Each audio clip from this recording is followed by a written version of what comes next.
Okay, let's unpack this.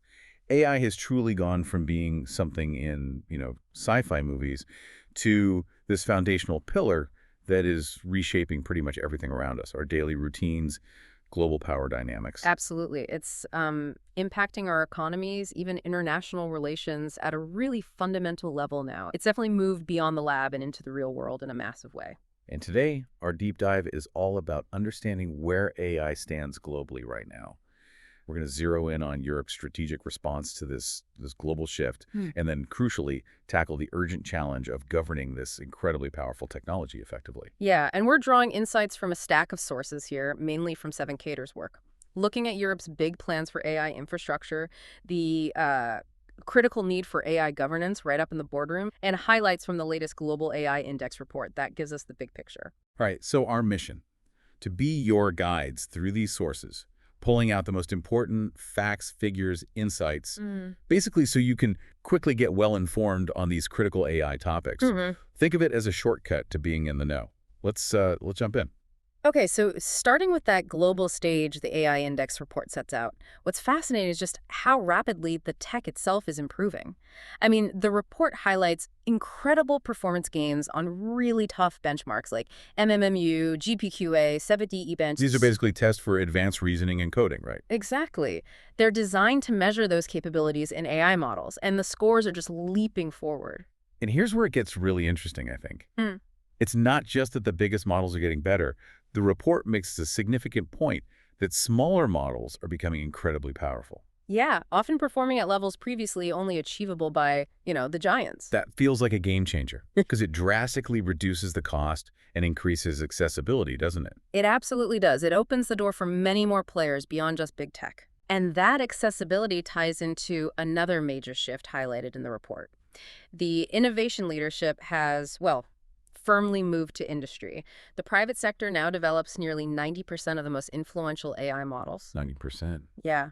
And if you look at where the money's flowing, private investment is soaring, particularly in the US, significantly outpacing both China and Europe. So, okay, while the technology is getting more accessible in some ways, the engine driving the cutting edge is concentrated in the private sector, especially in the US. Yeah. But that doesn't mean the race isn't global. Oh, it absolutely is. It's a fierce global competition. While the US might lead in developing those, bleeding edge models, China is rapidly catching up and leads globally in the sheer number of AI papers published and patents filed. Huge numbers there. Right. And we're seeing governments worldwide, not just the US and China, but also Saudi Arabia, France, among others mentioned, aggressively investing in the foundational infrastructure, the compute power needed for AI. Okay, so let me see if I've got this.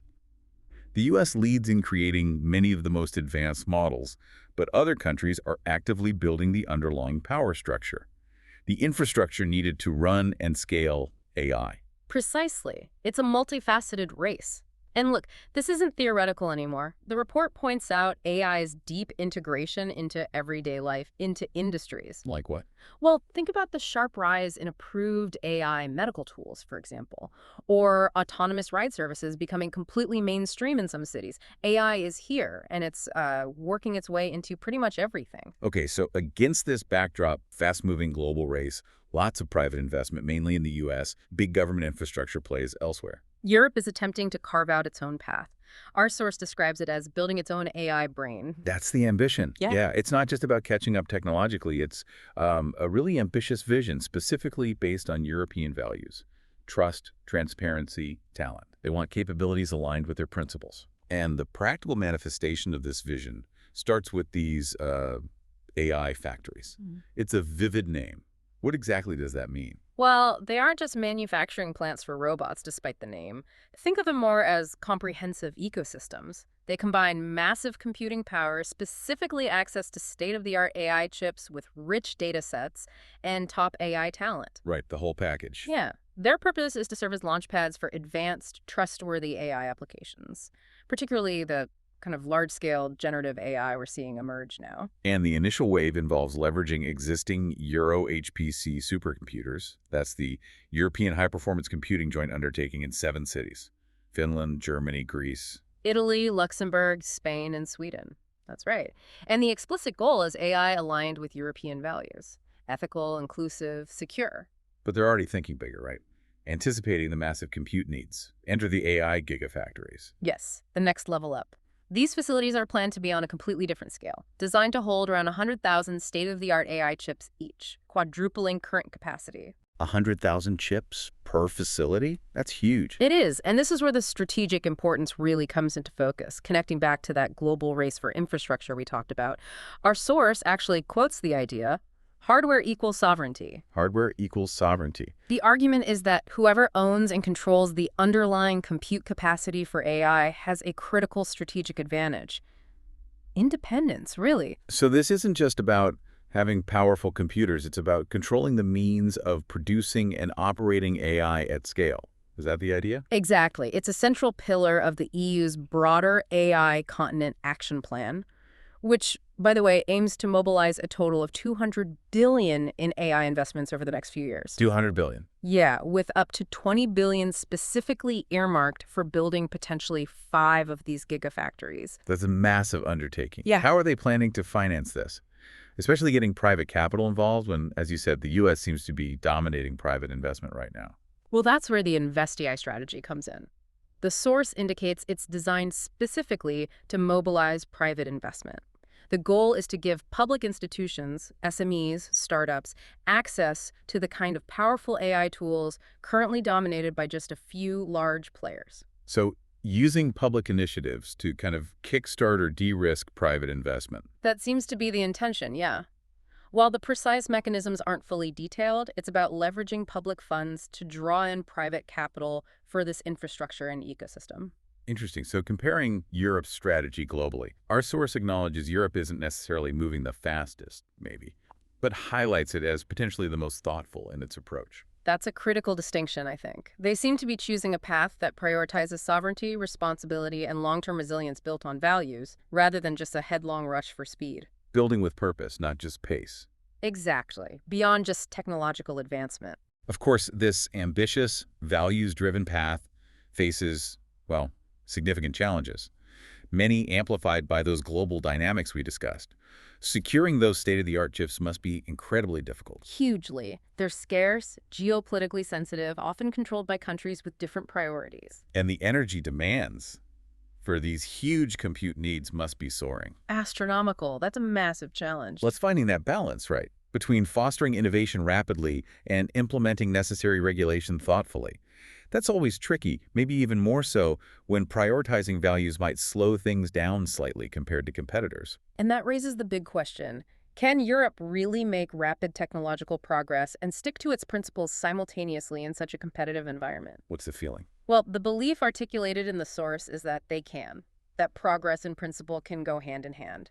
They're aiming for a human-centered, ethically grounded, globally credible AI ecosystem. It's a bold vision. Okay, so that's a fast-paced global race and Europe's ambitious, values-driven infrastructure plan building the AI brain. But as you said, building the technology is only part of the challenge. Once you have this immense power, the real test is governing it. Right, and this shifts our focus dramatically to the human, organizational, and societal level. The source actually includes a personal anecdote from the author about using an early NLP assistant back in 2018. Way before GenAI was mainstream. Exactly, highlighting that the impact of AI on leadership isn't brand new, but the scale now is just unprecedented. And fast forward to today, you have major reports, World Economic Forum, PwC, sounding a clear alarm. Corporate governance is largely unprepared for the GenAI era, which is already here. Yeah, the insights from the AI Index and other sources are striking when you look at the disconnects. For example, GenAI could impact up to 40% of global working hours in the next 5 years. 40%. Yet only a tiny fraction, about 12% of employees currently use it daily. And there's fear among executives, right? Something like 78% fear they can't train staff fast enough. Exactly. They see the potential, but worry about the skills gap. And despite proven gains in areas like software development, developers and large tech firms seeing over 26% productivity increases with AI tools. Which is huge. A major barrier to broader adoption remains that lack of GenAI skills, cited by 2 in 5 employers. So the skills just aren't there yet at scale. Not yet. And investment is projected to grow significantly, expected 60% growth by 2027, maybe reaching 7.6% of IT budgets. But despite this investment and all the hype, Yes. Only a small fraction of early corporate adopters, just 4 out of 20 plus mentioned in one source, have actually deployed GenAI in customer-facing roles. That disconnect is really striking. If the investment's increasing and the productivity gains are proven internally, why aren't companies rolling this out more broadly where customers can see it? Is it caution?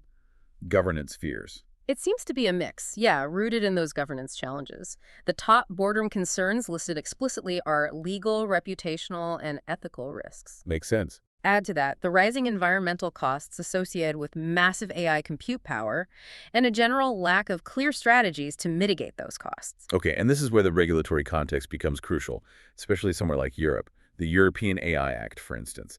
It introduces major compliance obligations. Yes, specifically mentioning the need for human accountability for AI decisions, particularly in high-risk systems, that directly impacts how companies need to govern their AI use. It's not just optional. And one of the most, frankly, concerning points raised, which really highlights this governance gap, is that many organizations aren't even measuring or planning how to redeploy the time saved by GenAI tools. Right. It's like getting this massive efficiency gain and just letting that capacity sit idle instead of reinvesting it strategically into new tasks or roles. That is fascinating and, yeah, a little concerning. It sounds like companies are focused on the tool itself, but missing the bigger strategic implications for their workforce, for their operations. Which underscores the core diagnosis presented by the sources. This is not fundamentally a technology gap that's holding things back. It's a leadership gap. Exactly. It is, at its core, a leadership gap. Boards need to move beyond seeing GenAI as just, an IT project or a productivity tool for developers. It's bigger than that. Much bigger. It is a fundamental governance issue. It requires strategic foresight, responsible oversight, and real clarity on regulatory differences, especially for international companies.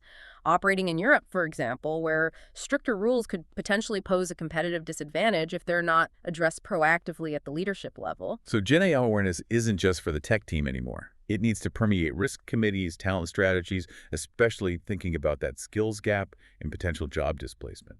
ESG priorities, definitely, given the environmental concerns. And overall digital transformation agendas.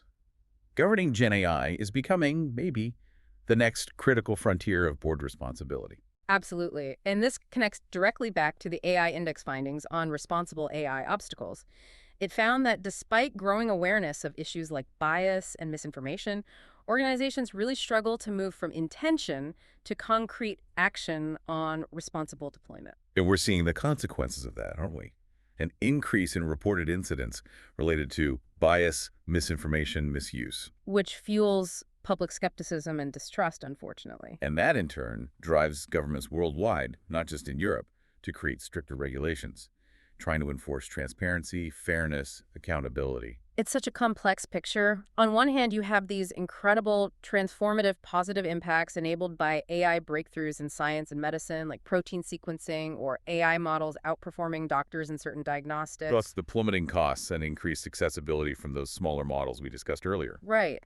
But on the other hand, you have these fundamental governance challenges and the real-world incidents creating public distrust, which naturally slows down adoption and requires really thoughtful navigation. And even areas like the growth in AI education globally, which the AI Index highlights as a positive trend, face challenges in closing that immediate skill gap needed now for responsible deployment. Yeah. All aspects of AI's rapid integration, both the exciting potential and the significant risks, require the same thoughtful governance and strategic leadership we've been discussing. It's inescapable. It really seems to boil down to this core tension. The breathtaking speed of technological progress and that fierce global competition. Versus the critical, urgent need for responsible ethical development and clear governance frameworks that leadership needs to champion. So where does that leave us? We've taken this deep dive into the rapid global AI race, highlighting how different players are competing, building foundational power structures. We've explored Europe's unique, perhaps more values-driven path with its ambitious AI factories and gigafactories, navigating its own set of challenges in this race. And we've looked hard at that essential, urgent challenge of governing this technology effectively, identifying what seems to be a critical leadership gap in boardrooms and beyond. It feels clear that while the technology is here and improving at a dizzying pace, the human and organizational systems needed to manage its impact responsibly are, well, struggling to keep up. So considering the speed of change, the global competition for power and infrastructure, and these governance challenges we've discussed, if hardware truly equals sovereignty, as the source suggests, and GenAI governance is currently a leadership gap, what is your role in navigating this evolving AI landscape? Whether you're building AI, using it, or simply living alongside it, what does responsible AI mean in your context, and maybe how could you contribute to closing that leadership gap?